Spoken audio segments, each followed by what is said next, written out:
제가 드릴 그 강의 제목은 관심은 성공의 지름길이다 이렇게 했습니다.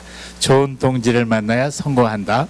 제가 여기서 이제 좋은 동지를 만나야 성공한다고 말했지만 사실은 좋은 부하 또 좋은 그 상사 다 포함한 거지만 구체적으로 말한다면 우리는 혼자 성공 못한다는 뜻입니다.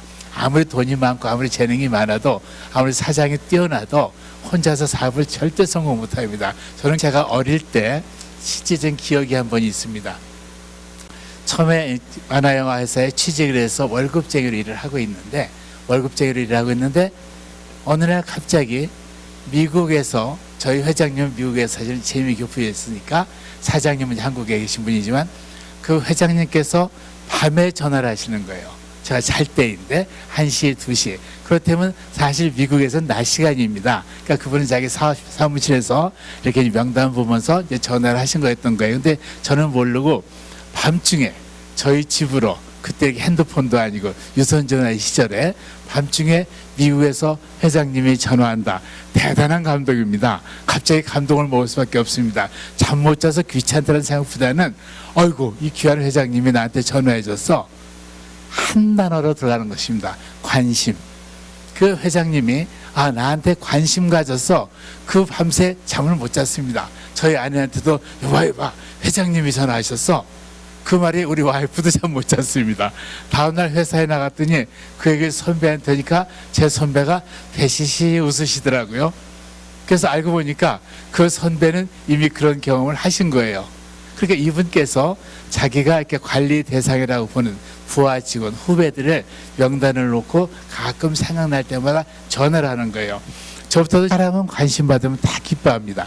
저 역시 그 회장님이 제가 거의 말단 애니메이터였거든요. 사실 애니메이터 중에서 잘하는 애니메이터가 아니라 말단 애니메이터였어요.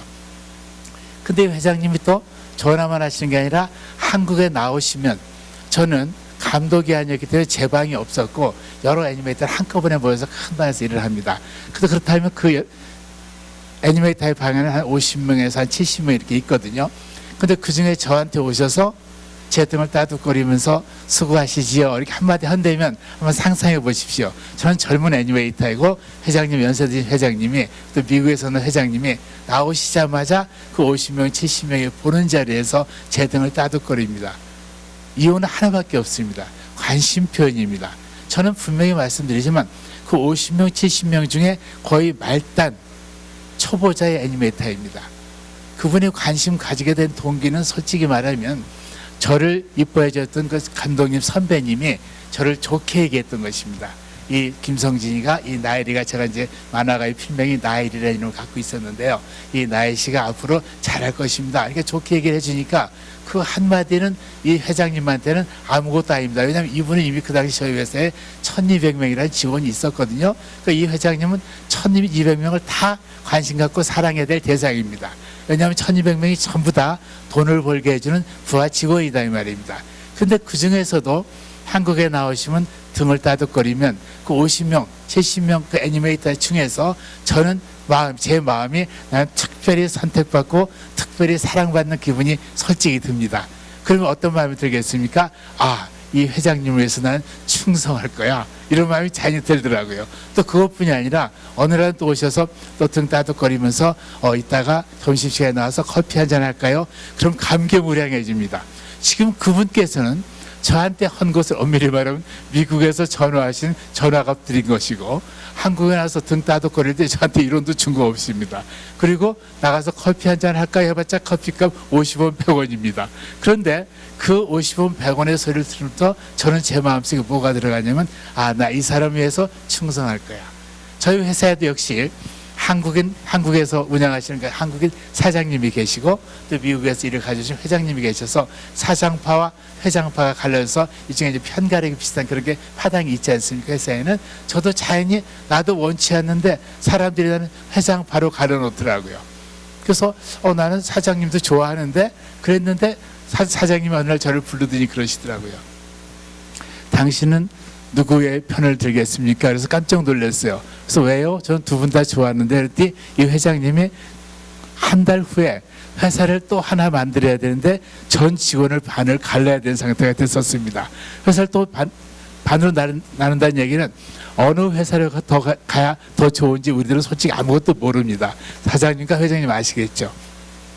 근데 저한테 이렇게 말을 했습니다. 그 사장님이 지금 이 자리에서 내 편을 들어준다면 당신에게 가장 좋은 대우를 하겠습니다. 이렇게 얘기를 했어요.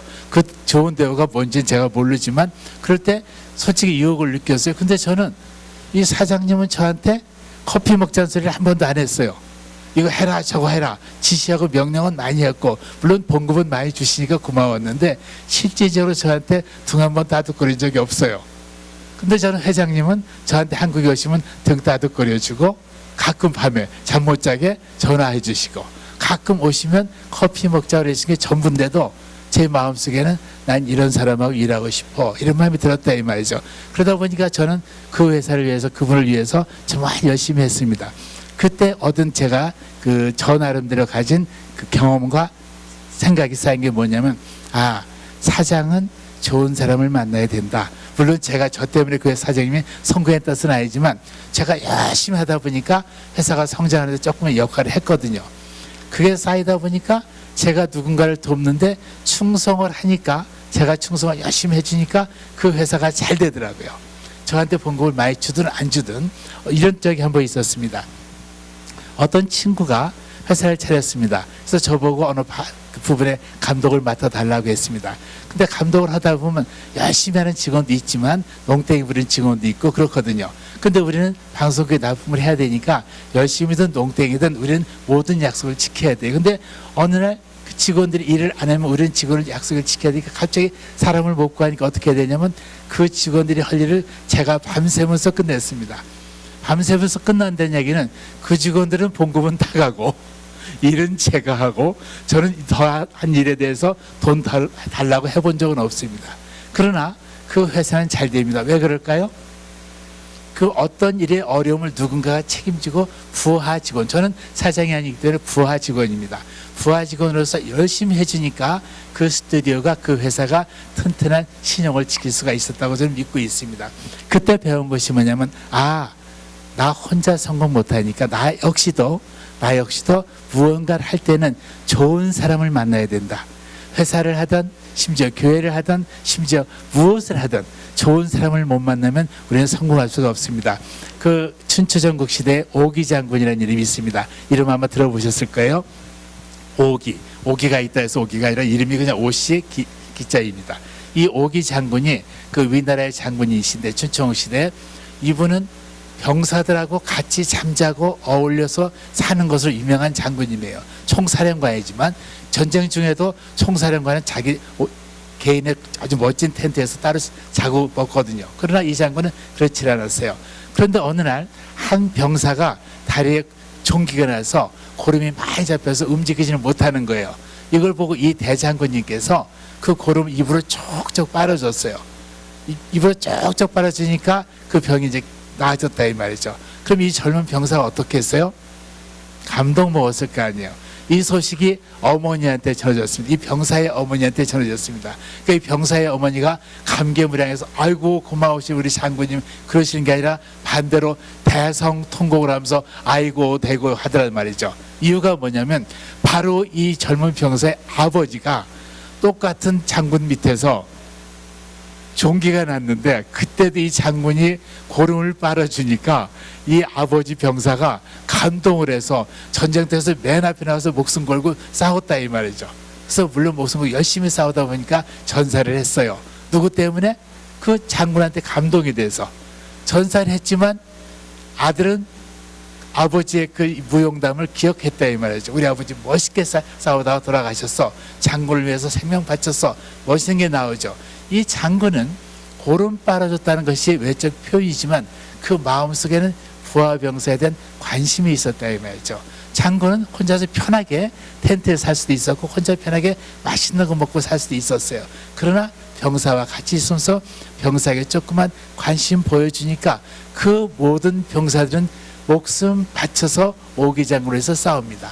그래서 이 전사에 보면 오기 장군은 단 한 번의 패배가 없었다고 그래요. 싸우면 백전백승. 그러니까 이 위나라는 춘추전국 시대에 좀 약한 국가인데도 옆에 강한 제나라 이런 나라가 쳐들어오질 못했다고 그래요. 여기서 우리가 배울 수 있는 게 뭐냐면 우리는 혼자 싸우지 못하고 옆에 우리를 돕는, 정말 우리를 도울 수 있는 좋은 동지, 좋은 부하가 있어야 됩니다. 그래서 저도 기대해요. 저도 토렌스에서 작은 교회도 개척교회도 해봤는데 저는 그런 능력이 안 됐던 것 같아요. 근데 저는 해보니까 남을 돕는 건 참 잘해요. 남을 도울 때 행복해요. 또 내가 꼭 1등 안 해도 되잖아요. 그래서 남을 도울 때 행복할 때 제가 가진 생각이 뭐냐면, 아, 누군가를 도와서 그분이 잘 되면 나도 행복하고, 또 내가 만약 잘 되려면 나 역시도 좋은 동지가 있어야 된다. 여러분 주위에도 좋은 동지를 찾으시기 바랍니다. 혼자서 성공 못한다, 나 혼자서 1등 못한다 생각하시고 옆에 나를 도우시는 좋은 동지들, 쉽게 말하면 좋은 부하들 찾으시기 바랍니다. 김성진이었습니다.